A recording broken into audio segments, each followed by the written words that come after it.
Amangkurat I adalah raja yang pernah memimpin Mataram dengan kejam.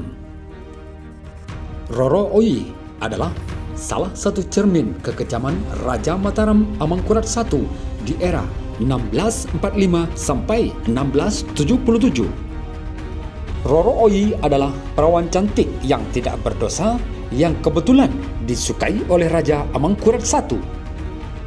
Namun anak Raja Raden Mas Anom kemudian dia jatuh cinta pada Roro Oyi dan menelikung dari ayahandanya yaitu Amangkurat I. Tindakannya ini membuat Amangkurat I murka dan mengakhiri hidup Roro Oyi dengan kisah yang tragis dan dramatis.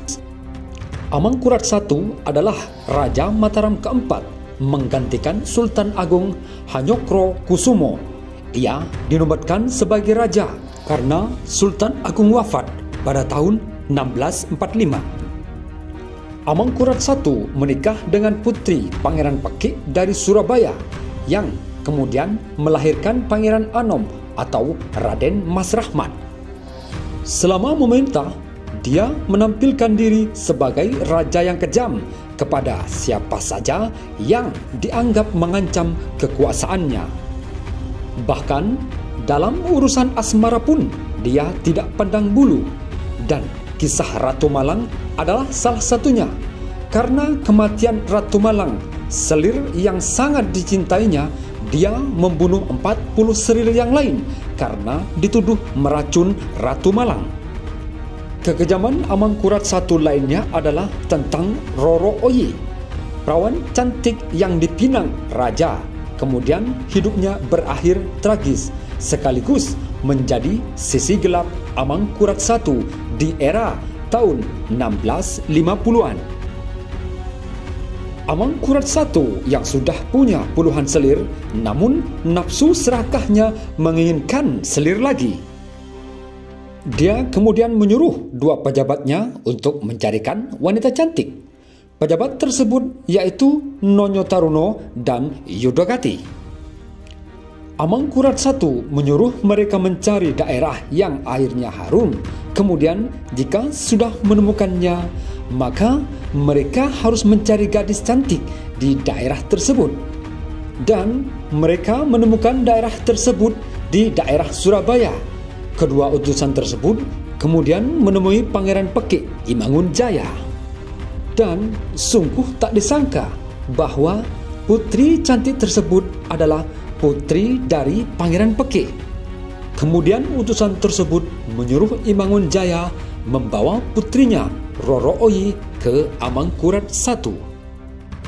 Sesampainya di Keraton Pleret, tempat kerajaan Amangkurat I, Imangunjaya dan istri beserta Roro Oyi diterima raja, dan Amangkurat I langsung jatuh cinta pada Roro Oyi dan menerima persembahan itu dengan senang hati.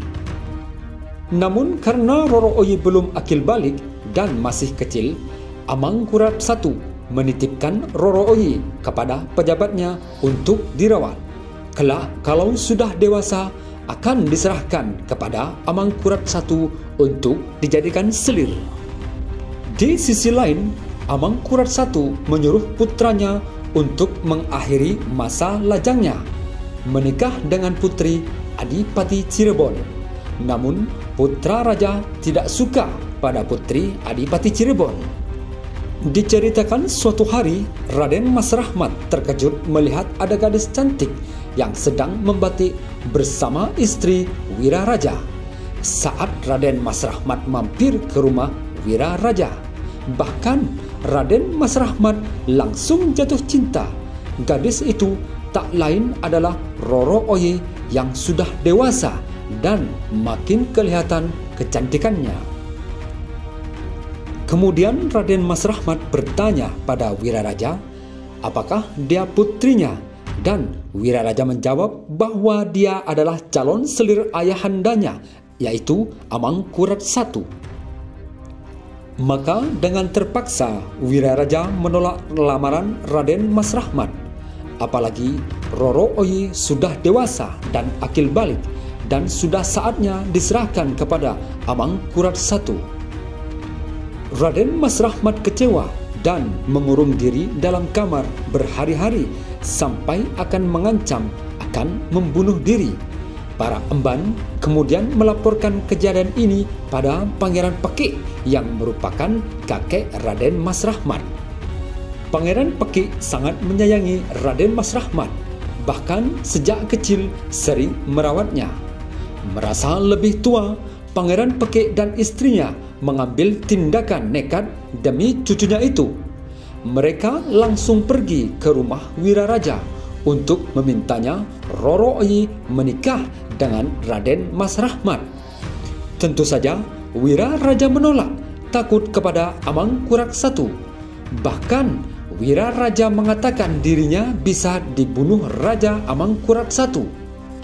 Pangeran Pekik tak menyerah, apalagi dia mertua Amangkurat I. Kepada Wiraraja, dia mengatakan akan menanggung semua akibatnya. Karena desakan dan hadiah dari Pangeran Pekik, Wiraraja tidak bisa berbuat apa-apa. Dan Pangeran Pekik membawa Roro Oyi untuk dikawinkan bersama cucunya, yaitu Raden Mas Rahmat. Akhirnya, berita ini didengar oleh Amangkurat I. Dia murka berat. Menurut Babat Tanah Jawi, Amangkurat I membunuh mertuanya beserta istri dan kerabat serta pengikutnya.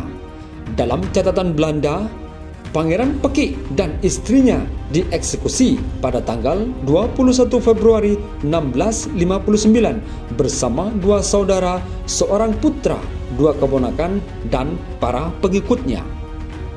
Sedangkan Wiraraja dan istrinya dibawa ke Ponorogo untuk dieksekusi di sana. Kemurkaan Amangkurat I tak sampai di situ. Dia kemudian memanggil Raden Mas Rahmat dan memarahinya. Ia meminta untuk memilih membunuh istrinya sendiri atau dia tak dianggap sebagai anak oleh Raja Amangkurat I dan dia akan kehilangan hak sebagai pewaris tahta. Inilah yang membuat Raden Mas Rahmat dilema. Jika mempertahankan Roro Oyi, ia akan kehilangan status putra mahkota dan belum tentu selamat karena mengingat sifat ayahnya yang kejam serta pendendam. Kemudian Raden Mas Rahmat memilih pilihan yang berat. Ia harus mengikuti perintah ayahnya untuk membunuh istrinya sendiri yang sangat ia cintai.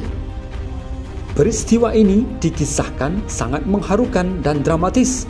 Menurut Babat Tanah Jawi, Raden Mas Rahmat kemudian memangku Roro Oyi dalam kepedihan dan kepiluan, kemudian menusukkan keris kepada perut Roro Oyi hingga tewas. Dalam kepedihannya yang mendalam, Raden Mas Rahmat diusir dari Puro Kadipaten tempat tinggalnya dan dibakar habis. Roro Oyi, Pangeran Pekik dan istri beserta anaknya beserta semua panglimanya dimakamkan di Banyus Murup di Desa Giri Rejo, Kecamatan Imogiri, Bantul. Banyus Semurup merupakan komplek pemakaman termuda dari 3 makam kerajaan Mataram di Imogiri. Di sini terdapat 52 makam.